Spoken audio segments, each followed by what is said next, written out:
What's up, everybody? Welcome in to the live stream breaking down Cardinals opening day. We're gonna get going. I gotta get my comments in. Let's make sure that we have the comment section open. We'll probably wait here till we get a few people in here. Right now there are 0, but hopefully we grow because I know people want to talk about this crazy game yesterday. Cardinals, Toronto Blue Jays, opening day, all of the festivities, of course, at Busch Stadium. A 10-9 loss, tons of runs, tons of hits, a lot of bloops for both teams. Remember that whole pitch clock thing? Doesn't really impact the game as much when you have, 34 hits, 19 runs, whatever it was, in a game time of, I think it was 3 hours and 38 minutes. Either way, a fun time was had by all at good old Busch Stadium. So we're going to wait till some more of you guys jump on in here because as of right now, I see one person, which is fine, but I'll just go ahead and start talking. So first of all, let's just start with pregame ceremonies. What did you guys think? Obviously the last couple of years, you've had some tragic passings of some of the great Hall of Famers for the Cardinals, Lou Brock and Bob Gibson.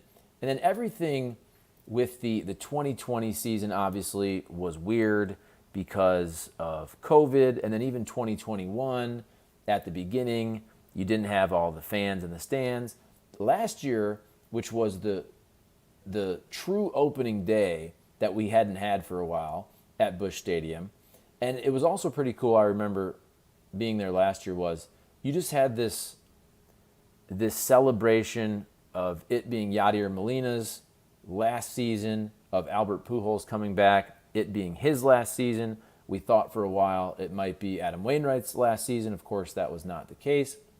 But there was just this tremendous vibe last year of baseball being back on opening day and a real Cardinals opening day.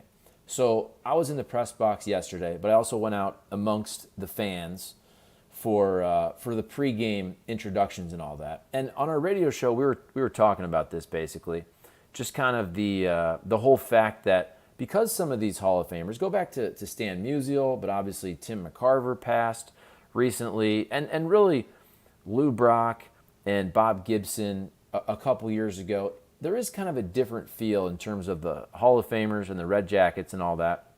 But I'll tell you what, I was watching the ceremonies, and you see Ozzie Smith, and they did a nice montage of all the Cardinals, as I mentioned, that had passed in the last year or so. And I did feel kind of a different vibe.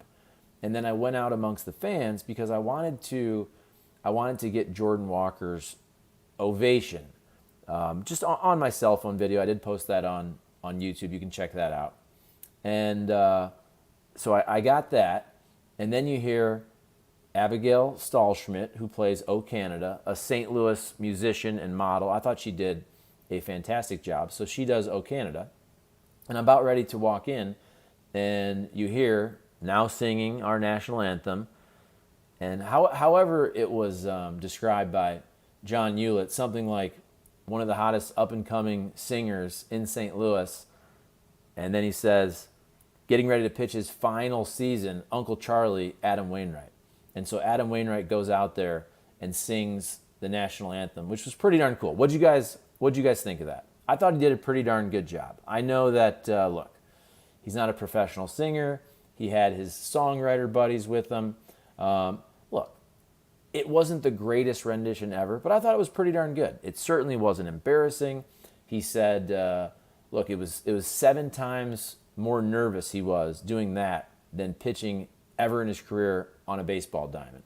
And I didn't mess up the words and all that. I thought that was a very cool moment. Just kind of one of those things that you only see at a St. Louis Cardinals opening day at Busch Stadium. So we're starting to get some more people watching right here. You guys, somebody throw a comment in here just so I can see that it's working. I know people are probably just now getting ready to join. Somebody just put a comment in, so I know that we're good to go here. I am going through StreamYard into YouTube. I just want to make sure I can see your guys' comments. Let me know and ask questions.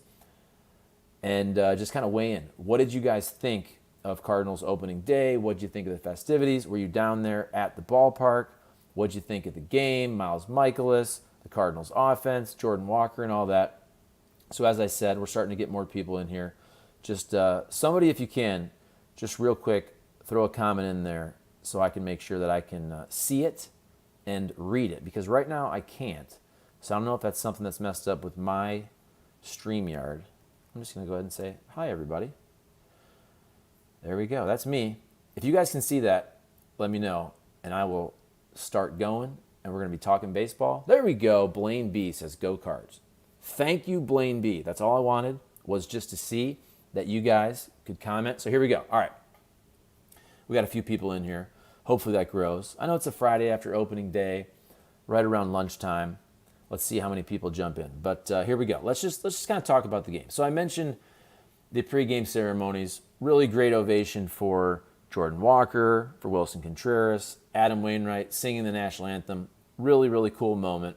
And then you get into the old ball game. So obviously Cardinals lose 10-9 to the Toronto Blue Jays. Tons of hits in this game, tons of runs, tons of bloop hits from both teams. A long game, but I thought it was a very fun and entertaining game. Now, obviously, if you're a Cardinals fan, you're not super happy with how everything turned out in the end. But for somebody who likes offense, and after a long baseball winter, I thought that was a pretty dang good game. So let's start with the pitching side of things for the Cardinals. Now, Miles Michaelis obviously didn't pitch well.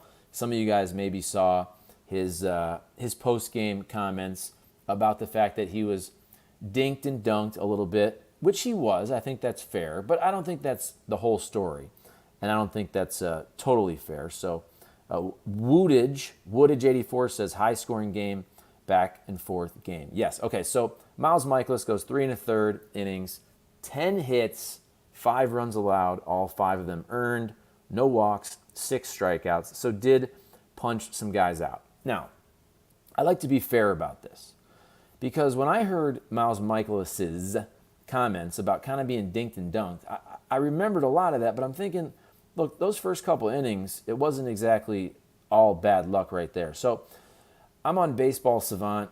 I'm checking out StatCast right here just for some more information about exit velocities and all that. So let's start in the first inning. Okay, so George Springer leads off single, 101 miles an hour off the bat. That's a rocket. Okay, Bo Bichette, not well hit whatsoever. Vladimir Guerrero Jr., remember, and so Bo Bichette gets a single as well. Vladdy Jr., if you remember in that first inning, hits a 105 mile per hour fly out to center field. Very well hit ball, but it was caught. Dalton Varsho comes up, rips a double, almost 113 miles an hour. Alejandro Kirk comes up, single. Now, 76 mile an hour. Again, some of these hits are cheap is what I'm trying to say, but some of them are not. And then look, Brandon Belt has a 96 mile per hour line out. You have another weakish single, a weak single, Matt Chapman, 75 miles per hour. And then you finish with a strikeout of Whit Merrifield. So I hope I'm not getting too numbers nerdy for you guys, but I think it's fair to point out, if you just look at that first inning right there, I mean, I see 4 well-hit balls, 3 really well-hit balls. One of them was an out with Vladimir Guerrero Jr., but I don't think it's fair to say that Miles Michaelis was just dinked and dunked in this game. He certainly had some bad luck, don't get me wrong, but we're talking about, in that first inning, 3 or 4 really well-hit balls. Okay, then you go to the second inning. Again, we're still talking about Miles Michaelis. In that inning, he allows a 94 mile an hour fly out to Kevin Kiermaier.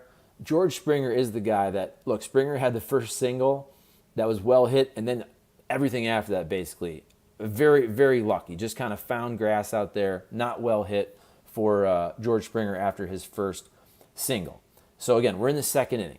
Bo Bichette hits a double, 105 miles per hour. Vladdy Jr. gets plunked. Dalton Varsho, strikeout. Alejandro Kirk, fly out, 98 miles an hour, okay, off the bat right there. So again, I don't think it's fair to say that Miles Michaelis was totally dinked and dunked there.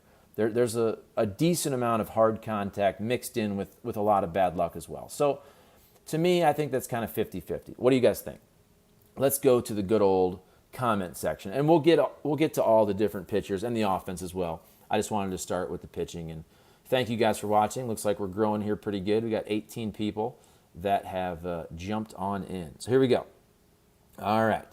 Sam I Am says, yeah, I love Michaelis. Yeah, I love Miles Michaelis, but he doesn't get a pass when letting up 5 earned runs. Woodage 84 back on. Will Jordan Walker have a 300 average like Musial and Pujols did in their rookie seasons? I will be happy with 270, 20 homers, and 70 RBIs. So Woodage 84, I think that's a very reasonable, realistic, not crazy goal situation there. 270, this guy can hit. I think for his career, I'm not saying he's going to finish his career as a 300 hitter, but I think in a lot of seasons this guy is going to be an over 300 hitter, Jordan Walker. I think he's a very good hitter. He's not just a power guy. Now, I think he's going to figure out or need to figure out how to walk. So that's one thing in the spring training games. He didn't walk hardly at all. I think maybe one walk. I got to look that up. Correct me if I'm wrong, but did not walk at all. So I think 20 homers, I think that's fair. 70 RBIs. I think RBIs is one of those stats where, a lot of that has to do with who's in front of you. And if he is hitting, 8th in this lineup, this is a really deep lineup. I think another thing about yesterday's game that we need to focus on is you can jump to conclusions based on one game. Okay, whatever. I don't do that. But even before the season, we're talking about 2 legitimate MLB lineups, top 5 probably MLB lineups, and both of them were last year, and I think both of them have improved. I think the Cardinals lineup improves. I know you can say, okay, well, Wilson Contreras, he replaced Albert Pujols, but also just health-wise, if Tyler O'Neill can play more, if Dylan Carlson can play more, Nolan Gorman a full season, and let's be real, Jordan Walker could be really, really good, but I'm not trying to put super crazy expectations on Jordan Walker. So Woodage, I think 270, 20 homers, 70 RBI. I think those are good, reasonable expectations. Dominic is in here saying, yesterday the Cardinals became the first team in StatCast history to allow 15-plus balls in play, that's less than 85 miles an hour, and have more than 60% of them fall for hits. Dominic saying, have to miss more bats, but it was a fluky game nonetheless. I agree with you. And I was speaking more specifically about Miles Michaelis. There was some really bad luck to Jordan Hicks in his inning, and it was also sprinkled throughout the game. So there was absolutely a bunch of fluky hits. But I think Miles Michaelis, I'm not going to 100% put that on flukiness because, as I mentioned earlier, he did have a lot of hard contact there, first and second inning. Dominic also saying, the thing to remember about Jordan Walker is that he's still a year younger than J-Rod was last year. Yeah. Jordan Walker, 20 years old. Let's remember that. Yeah, talking about Julio Rodriguez of the Seattle Mariners. David Bowles. I think Michaelis was just a tad off on his control. That's all it takes against a good hitting team. And I also, when I say I'm not going to give Miles Michaelis a pass on the whole hard, soft contact thing, I am going to give him a bit of a pass, though, on the fact that he had a really weird spring. The World Baseball Classic, it's a different type of tournament, and he also, in terms of his usage, it was kind of odd. So some of those games, you had piggyback situations with Team USA. I remember one game I watched, I believe it was the first game Michaelis pitched. They even had a 7-inning mercy rule. So he throws 2 innings in the game, and then I'm guessing after the fact he goes in the bullpen to build up his pitch count.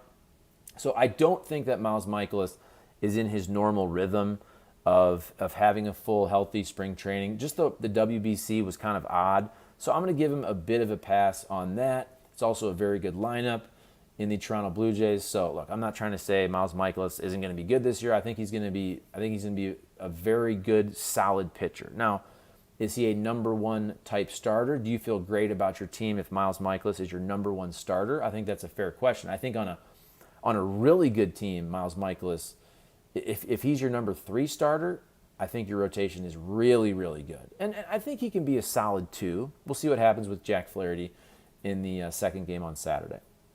All right. David Bowles says, seems like bad luck happens to Hicks a lot. Yeah, I mean, if you go back to last year and injuries and all that, but I think, okay, so I'm talking kind of StatCast, exit velos and all that. So let's go to Jordan Hicks' inning. So that was the 8th inning. And that's the guy that I really think was a victim of bad luck. So go in that inning. George Springer, 70-mile-an-hour single. 70 miles an hour is nothing. Bo Bichette, 81-mile-an-hour single. Vladdy Guerrero Jr., 71-mile-an-hour single. Again, none of these balls are hit hard. Dalton Varsho strikes out. Alejandro Kirk with the ground out. Kevin Biggio with the walk. Again, you can't walk guys either. And then a force out to Matt Chapman. But right there, what we started with, single in Jordan Hicks's inning. And we're talking Springer, Bichette, Vladdy Jr., hitting the ball 70 miles an hour, 81 miles an hour, 71 miles an hour, and all three of those fall in for hits. So that's where, getting back to the whole bad luck thing, I 100% agree with that, as our guy Dominic said, specifically with Jordan Hicks. And then again, overall, there was a lot of those dinks and dunks dropping in during the game. I was just talking earlier about Miles Mikolas, and I think for him there was a decent amount of hard contact early in the first and second innings. Sam I Am says, R.I.P. Jack Flaherty. I hope I'm wrong, but I haven't seen him pitch a good game since 2019, and I'm kind of losing hope he is truly an ace. Okay, so we talk about 2019 Jack Flaherty a lot. I don't think that's totally fair because, remember, Jack Flaherty, it's so hard to remember all the years recently. There's been so many injuries with Jack Flaherty and also COVID and all that. So we remember 2019 second half, Jack Flaherty is arguably the best pitcher in all of baseball. He's amazing. 2020, he had the weird year with COVID. Remember, he's throwing the ball off the mattress in the hotel in Milwaukee. Just a messed up year for him. He comes back, if you remember, 2020 against the Padres in that postseason series. Pitches very well in his game. What do you have? 8 strikeouts in about 6 innings? Somebody fact check me on that. I believe that's the case. And then let's remember 2021, Jack Flaherty was really, really good early on. He made about 10, 12 starts and was probably trending towards an all-star season before he was injured there. And then, so go through 2022 then. I mean, that was just a crap show for Jack Flaherty, basically starting day 1 of spring training after the lockout when he comes back. Remember, right early on in that season, spring training, Jack Flaherty is hurt, Alex Reyes is hurt, and that was really odd last year because of the whole lockout situation. So if you had any type of medical issue going on in your off season, in your winter, you weren't allowed to have any dialogue with the Cardinals medical staff. So that was really a lost year for Jack Flaherty. You know, he came back healthy at the end of the year, and he was throwing with good velocity, so that's good to see. He had good velocity during spring training, and he's healthy. So those are the good things. I'm not expecting a ton. I kind of was before the spring, but look, what we've seen towards the end of spring training for Jack Flaherty, I don't know how you can have super high expectations, but I'm not writing him off whatsoever. And if he gets into a groove, I still think he can be really, really good. But at this point, you know, I feel like I'm kind of tired of talking about that, so he has to prove it. Jack Flaherty has to prove it in the big leagues against good teams like the Toronto Blue Jays. And again, these matchups against Toronto for the Cardinals pitching staff are not easy. I think the Blue Jays are going to have one of the best lineups in baseball, but so are the Cardinals, in my opinion. Thank you for watching right now, guys. Looks like we have about, 22 people in here. Please comment, like, and subscribe to the YouTube channel if you have not already. I will read your comments here as we go. And Sam I Am saying 2020 threw a wrench into everything. I don't even remember it happening, LOL. Yeah, talking about the COVID year with both Flaherty and the Cardinals. And hell, I can't even remember what's going on. You're like, was that the COVID year? Was that the year that they started late with not a lot of fans? Then you had the lockout in 2022. But at least we have a normal, typical off season and a normal spring training and a normal opening day this year. All right? And it was a fun opening day. What'd you have? 47,000 fans. I know the Cardinals didn't win, obviously, but It was fun down there. People were excited. People were spending money. I was worried for a bit. Hey, pitch clock, are we going to get these 2-hour and 15-minute games? That was 3 hours and 38 minutes. It goes to show you, if you're not getting dudes out, those games, the pitch clock doesn't matter if you're giving up 19 runs and 34 hits, whatever it is. All right, a lot of comments coming in. Get them in. I appreciate it. I'll respond to all of them. I'll do this for a good hour if we can. The only issue is my son is actually up there taking a nap. So if he starts crying, I'm going to have to bounce early. But David Bowles says, we'll know after 3 to 4 starts what kind of Flaherty we will get. I agree. That's for everybody too. I said this on the radio earlier. 590 The Fan, Hot Take Central. I've always thought this. Football is the one sport that you can do that overreaction Monday. On a Monday after an NFL or a college football game, you're only playing about 13 games in college. You're playing 17 games in the NFL. I think you're allowed to overreact or draw bigger conclusions based on a football game. Baseball, to me, you can't do one game. You can't even do 1 week, especially when it's early. Sometimes you have weird weather. That wasn't the case yesterday. But for me, I got to see at least 3 to 4 turns through the starting rotation to figure out what we have. You got to start seeing some different splits. You got to see your team facing a bunch of righties, a bunch of lefties, some hard throwers on the road, at home, at least about a month or so before you kind of draw any real conclusions of what type of team you have. So let's see. Dominic says, I'm really excited to see if Matz can carry over his performance from spring. People keep talking about Flaherty returning to ace form, but I think Matz is more likely to do so. That's a good point. You know, my take on the rotation changed in terms of before spring training until now. Before spring training, I would still say, look, I was banking on Jack Flaherty coming back to potentially be that ace-type pitcher. I don't know. I certainly don't think you can expect that. If it happens, it's great. He still has that in him. But I think Steven Matz really impressed, obviously. So if you have to go pecking order, Steven Matz, I have high expectations. I have higher expectations for Matz now than I do Jack Flaherty. I think Jordan Montgomery is going to be very, very solid. I think Miles Michaelis will come back and be very, very solid. Jake Woodford, we'll see what happens.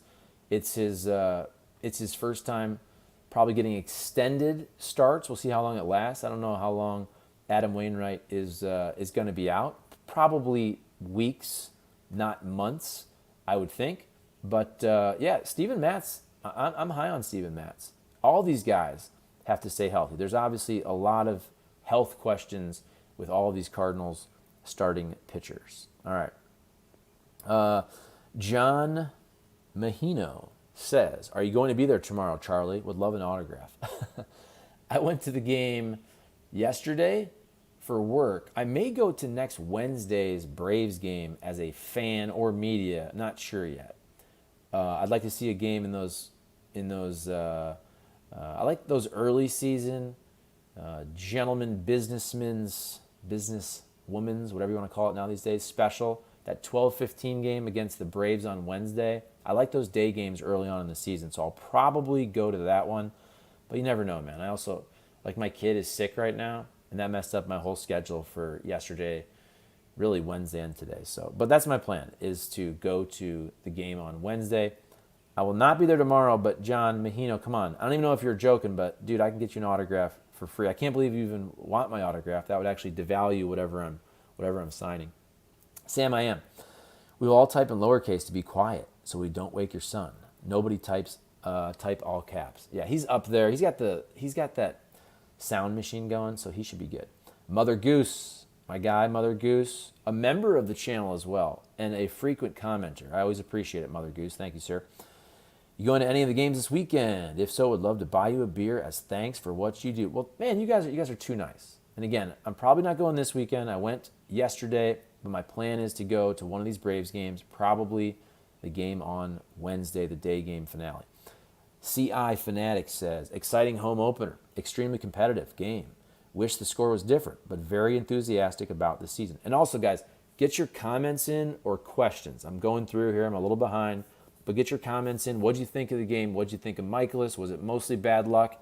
I earlier on talked about. He had some hard contact first and second inning, but a lot of bloops as well. Jordan Hicks was the guy who really was a victim of a lot of bloops. Zach Thompson looked really, really good. Drew Verhagen, there's another guy that we kind of wrote off as somebody who, he's not going to do anything. Man, what if Drew Verhagen's good? I think he's that type of swing type guy that he can make this bullpen really good. Let's just go through the pitching numbers. I mentioned Michaelis. So Zach Thompson, I saw in Bally's he's now going by Zachary Thompson. 1 2/3 innings. He had 3 strikeouts, so he recorded 5 outs. Comes in there, he gives that hard hit line out on the sac fly of the inherited runner to Miles Michaelis. So that was what? That was the 4th inning. I'm trying to find that real quick. Yeah, that was Dalton Varsho. Hit a ball 107 miles an hour for a sac fly off of Zach Thompson or Zachary Thompson. But then he strikes out Kirk, and that following inning he strikes out Brandon Belt. He strikes out Matt Chapman and gets Whit Merrifield to ground out. So a nice outing for Zach Thompson. Drew Verhagen, or as Bernie Miklasz calls him, Drew Verhagen, or as our guy James on 590 The Fan, our frequent caller who likes to battle with Jimmy the Cat Hayes. He calls him Drew Verhoagie Sandwich. So Drew Verhagen had a nice 2/3 of an innings pitched there, 1 strikeout, 1 hit. Andre Palante allows an earned run in 1 1/3. I already mentioned Jordan Hicks. Hicks allows 2 earned in an inning. He, to me, was really the bad luck guy. And then Ryan Helsley, in 1 inning, 2 hits, 2 earned runs, and 1 walk. You just can't come right on into the old ball game and walk guys. So let's look at Helsley. Are you guys worried about Helsley? I'm not. It's 1 game. I understand if you're thinking, okay, last year ended weird. To me, that was more about the weirdness of him getting the jammed finger, whatever it was, in Pittsburgh in his last regular season game. And then he has the good first inning against the Phillies in the playoffs. He comes back out. Just can't find the strike zone. Looks like he lost his arm slot. I'm not worried about Ryan Helsley after 1 game. A little bit concerning, but again, it's 1 game. I'm not going to go nuts here. Let's look at his 9th inning. Again, I'm just from StatCast numbers. He comes in, you immediately walk Whit Merrifield. Can't do that. Kevin Kiermaier hits a single, 100 miles an hour, so that's well hit. George Springer, after the first ball he hit, which was well hit, just tons of good batted ball luck for George Springer. And then, so Bo Bichette with the force out, Vladdy Guerrero Jr. with the sac fly, and Dalton Varsho with the fly out. Both those balls, though, were hit 96 miles an hour off the bat by Vladdy Guerrero Jr. and Dalton Varsho. So some well-hit balls there. And again, when you go walk, hard hit single, and then, you have another Springer blooper, but still, Ryan Helsley, not great, but also I'm not super worried. And again, this Jays lineup, they are pretty good, to quote the great Larry David. All right, back to the comments. Here we go. CI Fanatic, exciting home opener, extremely competitive game. Wish the score was different, but very enthusiastic about the season. I can't remember if I already read that one. If I did, I'm sorry. Let's see. Sam I Am agrees with Dominic. Yeah, I like Matt's too. Beefy, how about Beefy jumping in? Not sure if I'm a fan of the pitch clock yet, but can't imagine how long the game would have been yesterday without it. Yeah, probably pushing 4 hours plus. Opening day, though, is the one day I don't even care about the time of game. There are certain days you just don't care. I've always said, too, to me, pitch clock and time of game, it's a regular season issue when you're at your house watching on TV. I don't remember anybody complaining about 4-hour, really exciting playoff games or a 4-hour exciting opening day game because you've missed baseball for 5 months or so. But to me, it's when you watch the games on TV every night and it's that Tuesday, Wednesday against the Pirates and every game's 3 hours and 30 minutes and you're just like, okay, you're at your house. I think a nice tidier 3 hours or 250, 245 makes more sense in the regular season. I just think baseball is better that way. But every once in a while, you get a 19-run game, and those games aren't going to be short. All right, let's see. David Bowles. I think Jake may surprise. Let's see. Jake Woodford? Yeah, we'll see. Like I said, Jake Woodford has a great opportunity. He has a great opportunity. You know, in previous years, he'd pitched pretty well. He's one of those guys where I'm not going to put him exactly in the Dakota Hudson category because Dakota has actually had more success in the big leagues, but both Dakota and Jake Woodford, and I actually heard Michael Gersh say this yesterday, they're 2 guys that basically didn't have anything else to prove in AAA. So, and there's some other guys that are like that on the offensive side. If you look at Alec Burleson and Juan Yepes, you have guys who sending him down, like Dakota Hudson is down, but that's based on his performance.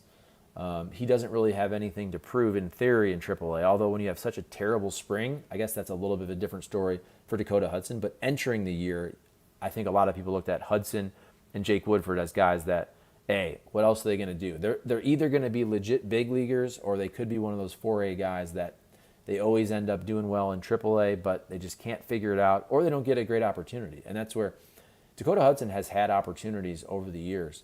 Jake Woodford hasn't really had great opportunities to start, and now he's going to get one. So we'll see what happens.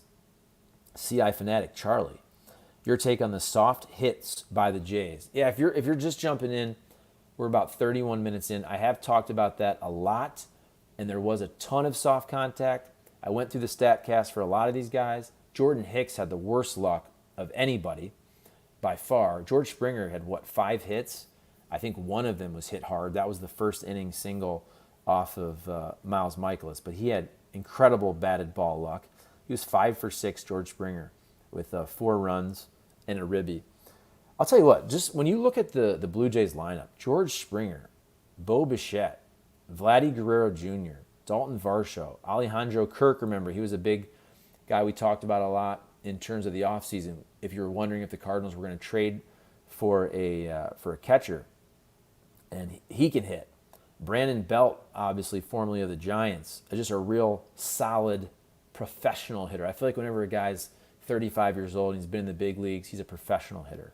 Brandon Belt is certainly that. And Kevin Biggio, I think, still has tons of upside. I think it's been a while. I don't remember exactly his numbers. I know this is a couple years ago when he first came up, because I'm a fantasy baseball dork. I know he was really good that first year, has fallen off a bit. Matt Chapman, another guy who was awesome for the A's, really good defensively. He had 3 hits in this game. Whit Merrifield, who we know can hit, can steal bases. Kevin Kiermaier, who's hitting down in the order for the Blue Jays, a tremendous defensive center fielder. I know he's getting older as well, but man, that's a nasty lineup. That is a nasty, nasty lineup for the Toronto Blue Jays. But again, a lot of dinks and dunks. We mentioned that. Miles Michaelis did have some hard contact first and second, but also a lot of those balls were just kind of one of those days where everything falls in. It happens. Let's see, David Bowles, hopefully good weather will keep up. I agree. Sam, I am. I'm jumping the gun since we are on pitching, but I was glad we had good offense after the first couple innings. Goldie and Arenado showed up in late innings when it was clutch. Now, let's talk a little offense here, because I have focused a lot on pitching. Thank you for watching, guys. About 33 minutes in. Comment, like, and subscribe. I appreciate y'all. All right, let's talk offense. And I'll be the first one to say, so I was at the game. I'm in the press box. I was kind of working, doing YouTube stuff, talking to people. I'm focused on the game. I did leave in the 8th inning. I'm not going to lie. I like to be honest with my viewers here, because I got there 3 hours early and sat in traffic to park. And I was like, I was parked right over by Patios. And I said, I am not going to sit an hour and a half after this game in the parking lot. I had to get back for the kids and all that. So I did leave in the 8th inning. I'm being honest. I didn't stay for the whole game. But to be fair, I was there 3 hours early. So I don't think you can be too hard on me, all right? So Brendan Donovan leading off. What do you think? Hits the home run, 3 for 6, 3 runs, couple of ribbies for Brendan Donovan. I really like him in the leadoff spot. Lars Nootbaar, I think especially against righties, you're probably going to see Newt batting second. You heard Ollie say that he looks at his lineup kind of interchangeable, the 2 spot and the 6 spot. I think you can see a lot of guys in there. Could be O'Neill versus a lefty. Could be Nootbaar versus righty. And we'll see how these guys all hit. Obviously, Paul Goldschmidt, you don't worry about him. So he's what? He's 2 for 4 with a ribby, a run, and a walk. Nolan Arenado, 2 for 5 with 3 driven in. Wilson Contreras, and that's obviously the big story. I haven't even gotten to that. I kind of buried the lead. The health of Wilson Contreras, I think, is the biggest storyline coming out of yesterday. Because, I mean, that's your $80+ million catcher. And the other thing there is it's about the drop-off positionally to your backup. Like, if you go around the position player group for the Cardinals, you guys tell me, what do you think? when you fall off from a lot of these positions, I mean, the Cardinals have a ton of outfield depth. So if somebody gets hurt, you have a Burleson on the bench. You have Dylan Carlson, remember, on the bench. You have Juan Yepes in AAA. You got somebody like, I mean, even Edmund can play some corner outfield. We know that Brendan Donovan can play all over the field. So if you have really any injury anywhere in the infield, outfield, except I would say shortstop. Shortstop is the one, that's where, if there's an injury to a shortstop, you could see Mason Wynn coming up real quick, because I don't think the Cardinals want Taylor Motter to start every day.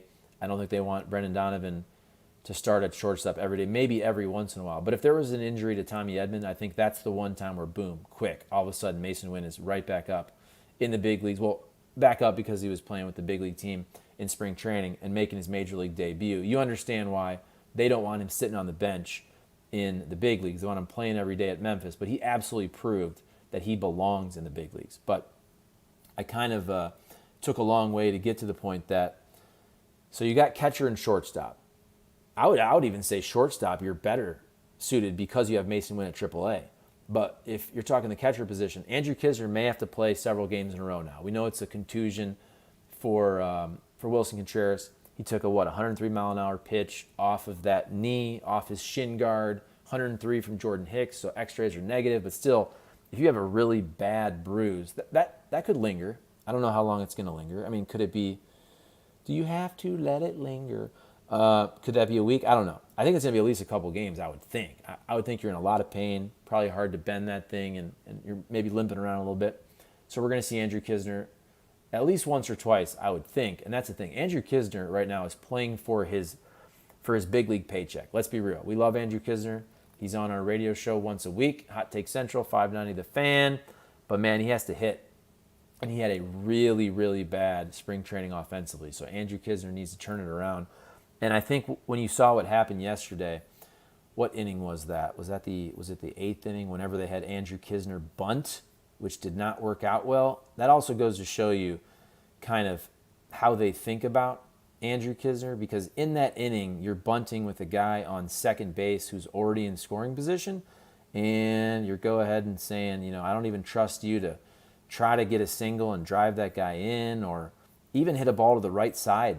Try to get a hit, but if not, you can advance the runner. I'm trying to go through the eighth inning play-by-play here, right? So whenever that was, but you know what I'm talking about, when Andrew Knizner had to drop down the bunt, and it did not work out, and he did not execute, and that is no good. And by the way, I hate bunting also. I hate bunting in terms of sacrifice bunting.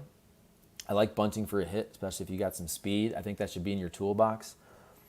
But even more so in terms of sack bunting, especially with no more pitchers hitting.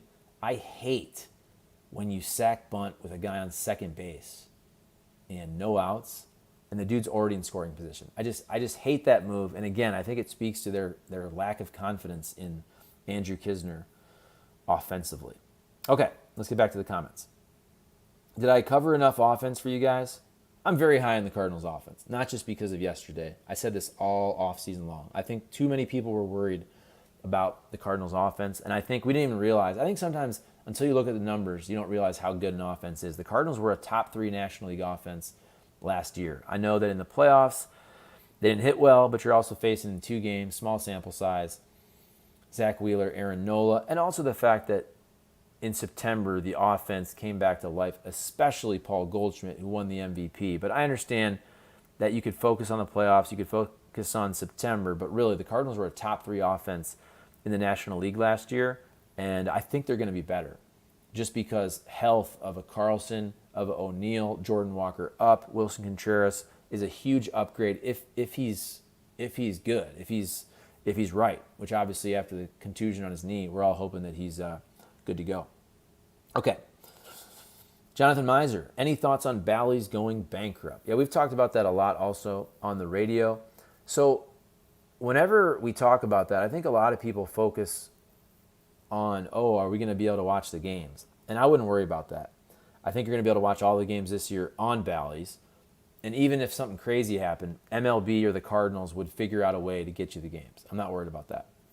What I'm actually worried about is if that already has, because I don't know if they would tell us and be honest with us if it actually has that already impacted how the Cardinals spend or didn't spend, right? I think a lot of people were surprised the Cardinals didn't do more after their big addition of Wilson Contreras. Now, John Mozeliak said it's because of the market got crazy. That could be true, but I just wonder if you knew this bankruptcy was coming, and you know you may not get that rights fee from Bally's. I don't know how that works. But I'm guessing that at some point in the season, the Cardinals could potentially miss that TV rights fee. And if that's the case, and the Cardinals have 30% ownership, so the equity portion is different. That's just no value in terms of equity. But whatever that payment was supposed to be, once you miss that payment, I just wonder if that's going to impact the Cardinals, for example, not doing as much potentially at the trade deadline. And I wonder if that impacted the offseason. I don't know. And I don't know if the Cardinals would be 100% honest with us on that, because it's kind of an awkward situation when you own a portion of this business that is declaring bankruptcy. Woodage. Is it Woodage or Woodage? 84. Flaherty and Waino will be the main question marks of the season. I hope Montgomery can pick up where he left off last season. Yeah, I agree. I think right now, Flaherty, I was high on him in before spring training started. Now, let's see. You got to prove it, buddy. Adam Wainwright, you got to get healthy. Even when he was healthy, World Baseball Classic and in the Grapefruit League, he was not throwing hard. Now we know Adam Wainwright's not going to throw 95 anymore. Probably won't even throw 90, but I think that curveball plays better when you're featuring 88. So we'll see what happens there. He battles. I don't look at Waino. He doesn't have to be a number one. Waino could be their fifth best pitcher as long as he can get healthy and be productive and go deep. I know you don't want your $17.5 million guy to be a number 5 type starter, but at this point in their career, I think all those other guys have better stuff than Adam Wainwright. Sam, I'm not worried about Helsley yet. Everyone has some bad games, and blowing one save is meh, but we will see. I agree with you. David Bowles, what was the first game you ever attended? Mine was in Sportsman's Park when Musial was still playing. That's cool. So, David Bowles, how old are you? My first game was definitely Tiger Stadium. I'm not going to lie, I can't remember exactly who they were playing. I mean, I went to a lot of Toledo Mud Hens games first. That's AAA of the Tigers. So I went to a ton of those games. But first big league game was definitely Tiger Stadium. I was an A's fan as a kid. I loved the Bash Brothers. So we would always go, whenever the Tigers played the A's, my mom and dad, we'd always make sure we went to at least one game.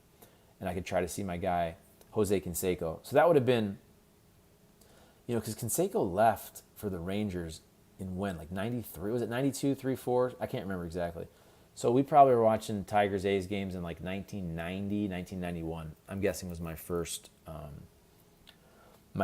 Tigers game. I do remember seeing Nolan Ryan. I think I saw Nolan Ryan pitch for the Rangers against the Tigers. I believe that was the case. I don't have a good memory either, man. This is like 30 years ago. First game I attended was one in Ozzy's last season at Busch, 1 or 2, depending on your narrative. David Bowles, if Dakota could throw more strikes, how good he would be. Yeah, that's kind of the old question for Dakota Hudson, who's now in AAA. Anthony Jones, I'll be calling in Monday, Charlie. This is James. There you go, James. Call in, baby. We'd like to see you mix it up, respectively, with Jimmy the Cat Hayes. David Bowles. Even Toronto's manager called Springer's hits lawn darts. Yeah. And we've talked about this a bunch. We're now 44 minutes in. Springer had the one hard hit ball off Michaelis, had 5 hits, but lawn darts, just a bunch of dinks and dunks. And overall, also, the Blue Jays had a lot of that, especially against Jordan Hicks. Miles Michaelis, I thought, was a little more mixed. Had some hard hits, especially in the first inning. Leaving the 8th inning, Sam I am is mad at me for leaving the 8th inning. I'm sorry, man. I just could not sit. I could not sit in traffic for an hour and a half trying to leave Busch Stadium. Plus, I kind of like sometimes. What do you guys think? Sometimes it's good to get different perspectives of the game. You can be at the stadium. I was in the press box. You can be out with the people.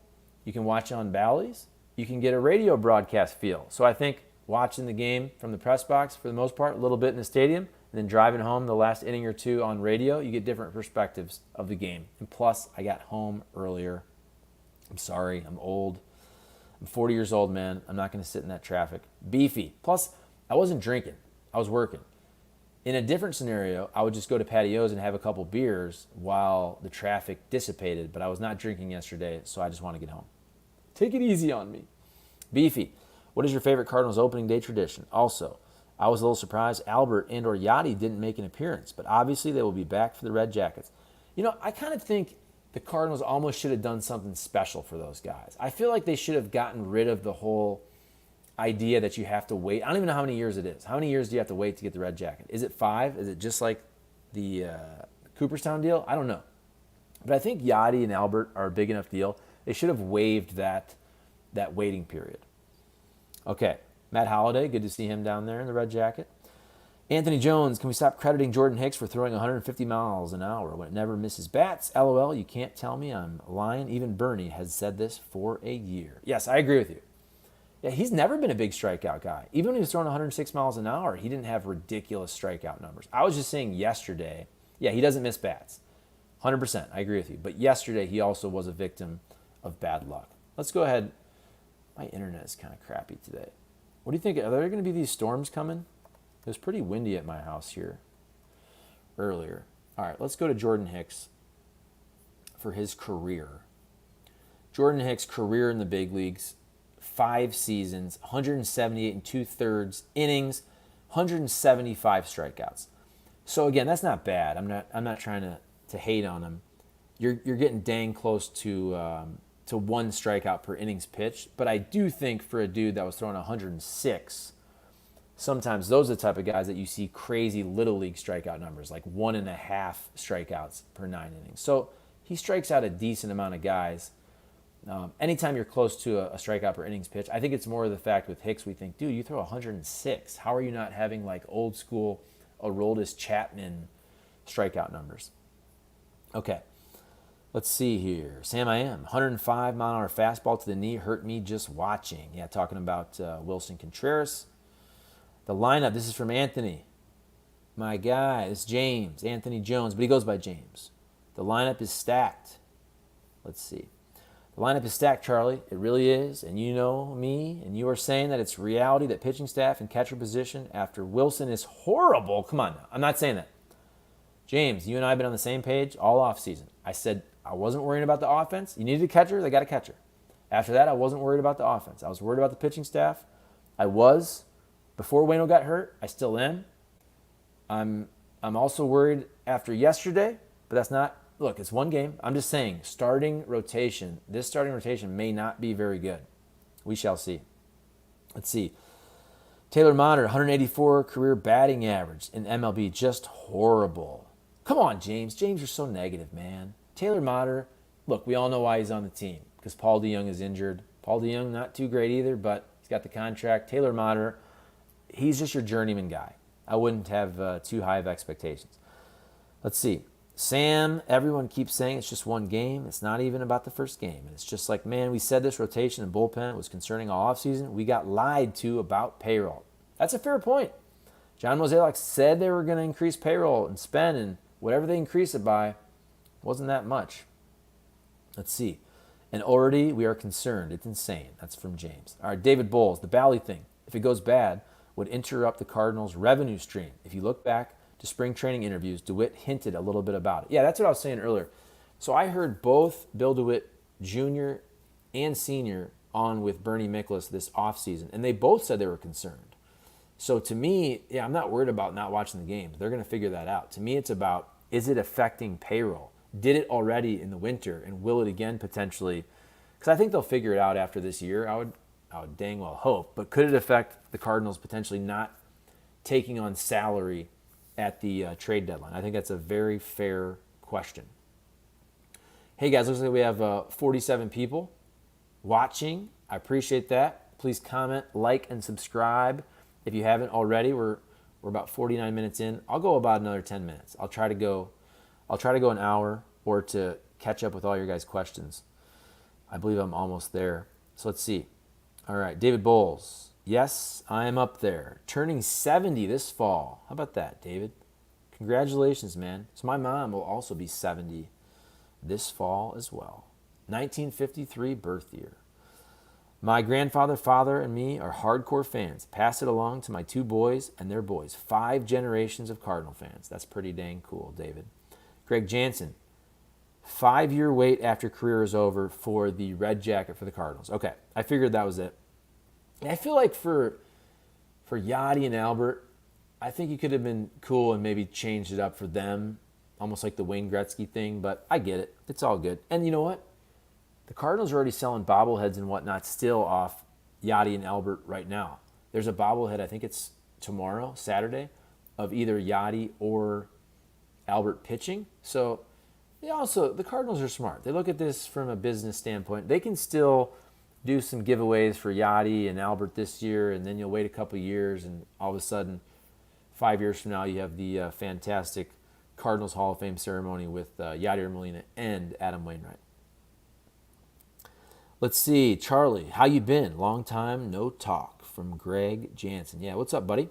618, Kurt Warner. Hi, Charlie. How you doing, Kurt? And Kurt's a guy who also texts in on the old text line on Hot Take Central on 590 The Fan. Thank you for that. Nathan Reynolds. I think the real problem is the ground ball pitching mindset. That is an outdated strategy and won't work in the days of no shift. The Cards need some starters who can get strikeouts. That's a great point. Great point. Let's talk about that. So I think a lot of people forget Cardinals were last in baseball in strikeouts last year. They didn't address that. And you look at teams that are really good defensively. The Cardinals are really good defensively, but I also think they were very smart defensively, and they used the shift to their advantage on defense. And you could also, last year we saw, you could, I don't want to say hide, but you could hide Nolan Gorman a little bit more at second base. With the shift, you could cheat over and help him out. Now, I think Nolan Gorman, he's pretty dang athletic, and he's got a good arm. To me, he's just not an everyday big league second baseman. I think you'll see him in there every once in a while, here and there. But overall, I think it's a good point, just about if you don't have strikeouts. And think about it. Entering the year, you were hoping that Jack Flaherty would be back to a guy who strikes a lot of people out. And now, I mean, his velocity's good. I don't know how effective he's going to be. He wasn't super effective in spring training. But if Flaherty's not pitching 180 innings and going 6 innings and striking out 6 or 7 batters on average per game, I mean, this starting rotation needs strikeouts. So what did Miles Michaelis have? He had 6 yesterday. But overall, he's not a huge strikeout guy. Let's check the numbers. So yeah, he had 6 strikeouts yesterday. I know I've looked this up in the past. Miles Michaelis, a decent strikeout guy. Throws hard, throws 95 miles an hour, but again, more of a pitch to contact type. So in the big leagues, he has 542 strikeouts and 726 in a third career innings. So look at last year. A workhorse, Miles Michaelis, 202 in a third innings pitched, struck out 153 batters. So we're talking about, even I can do that math. That's about what? About 3/4 of a strikeout per innings pitched. Yeah, the Cardinals need dudes that can miss bats. And look, so yesterday's a good indication. If you don't miss bats and you don't strike out guys, you are going to be more susceptible to a game where you have BABIP. You just get BABIP'd, where all of a sudden everything falls in. That's not going to happen. That's not going to happen every game, obviously. But if you don't strike dudes out, you have a more likelihood to get dinked and dunked all over the field, like they did yesterday. And George Springer just had a freaking lucky horseshoe in his back pocket, specifically. That's a really good point, though. Nathan Reynolds, great point. I'm going to read it again. I think the real problem is the ground ball pitching mindset. This is an outdated strategy and won't work in the days of no shift. The Cards need some starters who can get strikeouts. 100% I agree with you. Will the Cardinals be better than last year? Kurt Warner. So last year, what did they win? 93 games? I don't know. I think they'll be right around the same. Like, to me, if you win 93 games last year and this year, let's say you win 91, 92, 93, 94, whatever it is. I mean, unless you're winning 98 games, is it really that big of an increase? And unless you really drop off, unless the Cardinals get to 87, 88 wins, I would look at that as a pretty significant drop-off. If they're anywhere between 90, 94 wins, I would just call it like the same type of season as last year, pretty much the same. I'm not trying to wish away the regular season because I love watching regular season baseball. But we're at a point with the Cardinals. You haven't had a decent playoff run since 2019. You made it to the NLCS, but even that year, you get swept by the Nationals. I don't think anybody looks at 2019 as a team that you really had a legit chance to win the World Series. The last time we thought about the Cardinals like that was probably that 2013, 14, 15 run. 2013, you obviously lose the World Series to the Red Sox. You make it to the NLCS in 14. You lose to the Giants, and then that 2015 team, which lost to the Cubs. Also, that's a 100-win team for the Cardinals. So when you look at 2019, yeah, you made it to the NLCS, but nobody really thought you were super elite. And then you're talking 3 either super quick exits in a wild card or whatever the hell you want to call it, because 2020 was weird. You had the short series, 3-game series against the Padres. You had a 1-game playoff loss, wild card versus the Dodgers. And then you had a 2-game mini sweep again at the hands of the Phillies last year where you faced some aces. So, yeah, we're talking about not a lot of postseason wins for the Cardinals in a long, long time, or at least a lot of games, a lot of playoff games. Let's see. Cardinals need a new stadium is the problem from 618, Kurt Warner. Now, do you mean in terms of how the stadium plays? It needs to be more offensive? Because I think the stadium's pretty dang nice, especially when you added Ballpark Village and now all the residential there. You've built out the stadium. It's pretty cool. You're talking about the way it plays in terms of being more pitcher friendly? Because I like Busch Stadium. I'm not saying that it's the greatest stadium in baseball. To me, I'm going to go with, what are they calling San Francisco these days? Is it Oracle Park? Whatever they're calling that. I know it used to be AT&T Park. I love that stadium, and I love PNC Park in Pittsburgh. So if you're talking newer stadiums, those are my 2 favorite. So I'm not saying Busch Stadium is like one of the greatest aesthetically looking stadiums in baseball, but I like it. And then old school, I'm still a fan of the old school stadiums, so it's hard for me to beat Wrigley and Fenway. And I went to old Yankee Stadium, but I have not been to new Yankee Stadium. Let's see. Sam I Am, is our farm system developing any potential aces for the future? Or are we just going to have to go out and buy starting pitching the next few years? I think you're going to have to buy a starting pitcher this offseason. Now, if that's somebody like Aaron Nola, could you trade for Shane Bieber at the trade deadline and get a year and a half of control?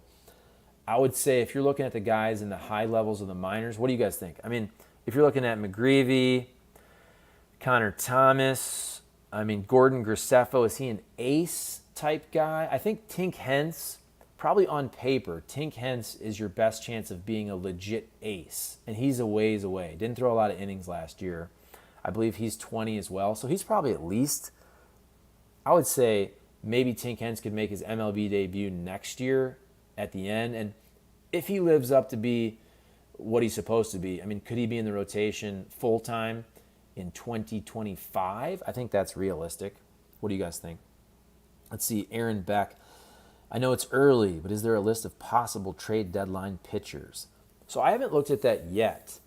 Again, I'm high on Shane Bieber because of his control a year and a half. And we talked about this in the offseason. I thought he'd be a good trade chip. Also because the Guardians trade guys like that. They have before. They've let guys walk.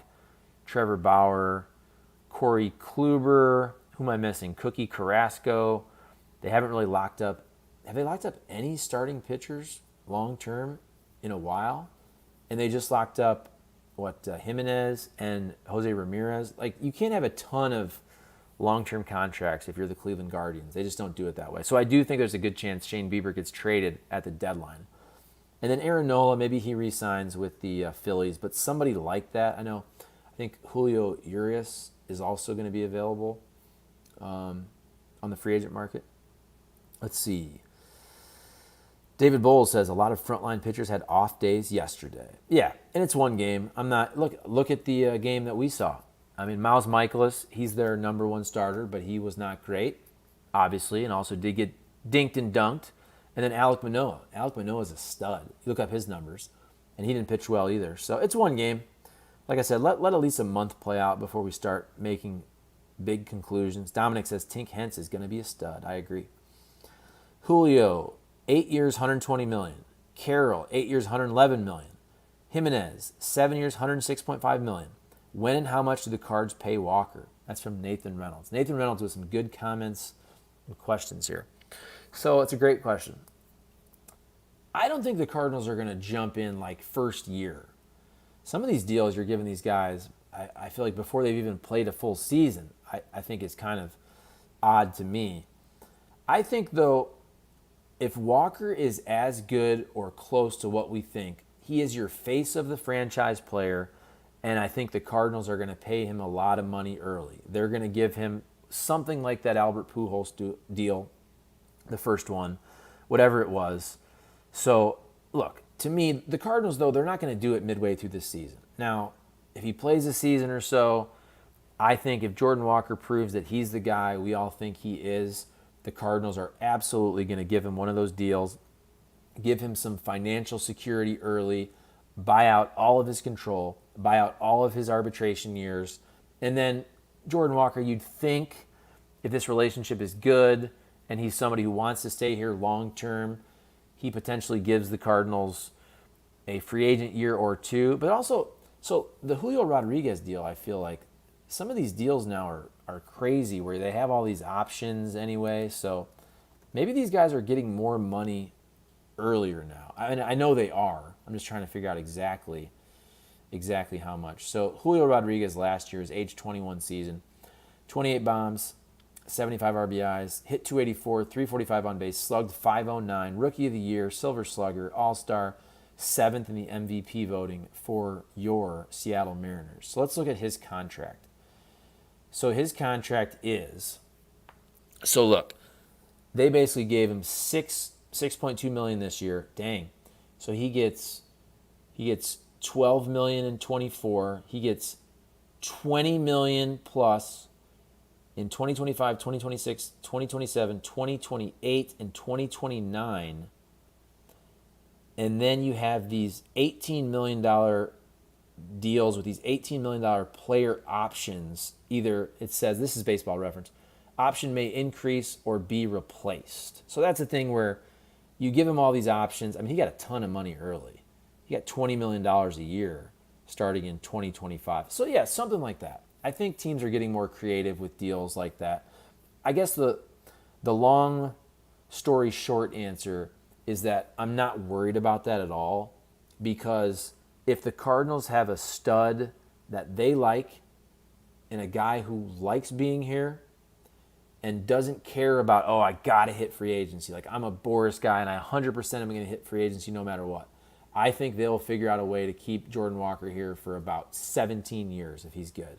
If Jordan Walker is really, really good, he might be playing for the Cardinals till he's 40 years old. I truly mean that. I just think he's face of the franchise type player, and they will figure something out if he's good. Let's see. Dominic, I think Hentz at least gets a call-up in 2024. Yeah, I think I said that earlier. I think Hentz makes his Major League debut in 2024. Maybe cup of coffee, maybe bullpen, maybe spot start, whatever. And then a very good chance he's a member of the rotation full-time in 2025. 618 Kurt Warner, are you still for changing the bullpen name to the Arm Barn? To be fair, I was never for that. I mean, I don't care. I laugh about that. It's funny.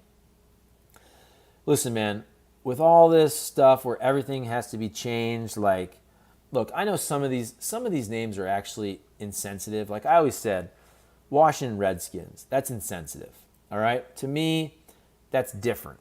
Washington Redskins is different even than the Cleveland Indians or the Bradley Braves, where I went. Like, to me, I think you can make the argument that the Bradley Braves is not offensive. Now, I think all of these names are going to go away eventually. But some of them also, I think it's the Florida State Seminoles, that they have a very good program down there with the Native Americans in terms of like scholarships and honoring the history. So I think it can be done right. But again, it's not apples to apples. Like, to me, calling a team the Braves, where you could say, hey, we are honoring the brave spirit of these people, it's a totally different situation than the Redskins, which I think most people agree is a pretty racist term. It's something that you would never have nowadays. Like, that would never be a name that anybody would ever choose in 2023. But then again, the Washington Commanders I don't think is a good name either. I liked Washington Football Team. I think they should have kept Washington Football Team. Let's see. David Bowles, 2 good years from Walker, and they will talk. Yeah, 100%. Or maybe 1, or maybe like if Walker's really good this year and really good halfway through, yeah, around 2 years. I think that's something I don't worry about. Jordan Walker's going to get paid, and he will be a Cardinal for most of his career if he's good. David Bowles, arm barn. How about arm buffet? Either way, I don't really like either of them, but they're both kind of funny. Michael W. 1962. It was my first opening day. Pretty special. Wayno did well. Yeah, and I started the show with that. Wayno, what do you guys think of the national anthem? Cool surprise. I thought he was good. Not great, but let's be honest. He's not a professional. I didn't think he embarrassed himself at all. Earlier on our radio show, some people were complaining about the O Canada. I thought it was awesome. That Abigail Stahlschmidt, who's a St. Louis gal, she's a model, she's a professional musician, whatever that is, the violin. I've seen her play like super fast rock music. She's really talented. I thought she was good. So people were saying, oh, she was kind of getting creative and going off script and ad-libbing. And I'm like, well, that's cool. Plus, you don't really hear O Canada very much for baseball. I know hockey people hear it all the time, but I thought it was really, really well done. I thought she was great. But sometimes people just complain too much. I think we all complain too much. But, yeah, opening day. What do you think? Let's wrap this thing up. We're about 66 minutes in. I've gotten to all of the comments. We got 56 people watching right now. I appreciate all of y'all. Thank you. Please comment, like, subscribe to the channel if you have not already. Did I cover everything? I feel like we talked about the bad luck, especially with Hicks. Miles Michaelis got dinked and dunked a little bit, but also some hard contact early. We're all high on the Cardinals lineup. I think we're all high on the Toronto Blue Jays lineup. It's one game, but still we're concerned about the starting rotation, as we should be, because we were before the season even started. We know the Blue Jays are good. We know the Blue Jays can mash. Miles Michaelis, we'll see. He had a weird spring training with the World Baseball Classic. Didn't really pitch regularly there. Had a weird kind of end to his spring. And the biggest story, though, the biggest question mark is Wilson Contreras and his contusion. We're happy that the x-rays were negative, but also could he be out for a couple games, week or so? We shall see. And we all know that the drop-off at that position to Andrew Knizner, and then even in the minor leagues, because Ivan Herrera didn't exactly he's not pushing Knizner either. That's the thing. I think with both these guys, I'm not writing off Knizner or Herrera, but right now neither of them are pushing to stay in the big leagues or get to the big leagues. So you wonder, is that a situation where you try to find another team that has like a better backup catcher, like a proven veteran big league catcher? Now that maybe your catcher's going to play a little more. For years, the backup catcher never played behind Yadier Molina. But now if you say, look, we only want to play Wilson Contreras 110 games at catcher, we're going to DH him 20, 25 games. So now the backup catcher for the Cardinals could get, let's say, 55 games behind the plate. We shall see. Let's see. Sam, I am. Watching live, I said, why didn't he take the hat off? And then I realized because he was singing. Yep, I noticed that as well when I saw on the broadcast. I was out in the stands amongst the folks when he sang, though. That was pretty awesome.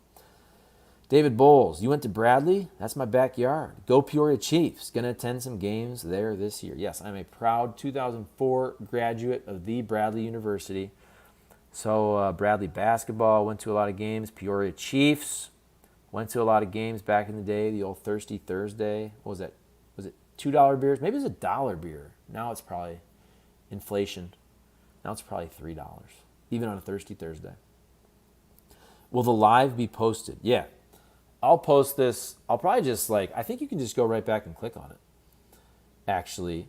And I might cut it up and do some more little segments, but I think we're good, man, because we're almost at 70 minutes. We're at 69 minutes. So let's wrap it up. I got all your comments. So thanks, guys. Thanks for watching. Check in on the channel all season long. We're going to do a ton of Cardinals content as we have, but I'm going to do a live stream at least once a week, maybe a couple times a week. And hell, if you guys watch, I think the key for the live streams is, Sam I am says 69, nice. The key for me is the live streams of how many people watch after the fact. Because if that can be as valuable as just posting a video, then it makes sense for me to do a ton of live streams, and you guys can watch live, obviously, and then the other folks can watch after the fact. So I got to see how the views go on YouTube to determine how many live streams I'm going to do. But after big games, and especially if I really watch the entire game, I'm not going to lie to you, there are days with a couple kids I can't watch totally, but if there's a game where I'm able to watch the whole thing and really break it down with you guys, I'm going to do that a lot this year. All right, I'll shut up. We'll end on 70 minutes. Thank you for watching. Comment, please, like, subscribe. I appreciate all of you. Thank you for all the views and subscriptions over the years and all that. And hey, if you're a NASCAR fan, check out the Kenny Wallace YouTube channel. That thing's really growing. I mean, it's growing really well. It's pushing 60,000 subscribers. So that thing's growing really well. And I actually spend more time on that channel than I do this channel. But it's Cardinals baseball season, so we're going to be back doing a ton of content here as well. Sam I Am says, peace. I will say the same. Peace, y'all. Thanks for watching. Take it easy.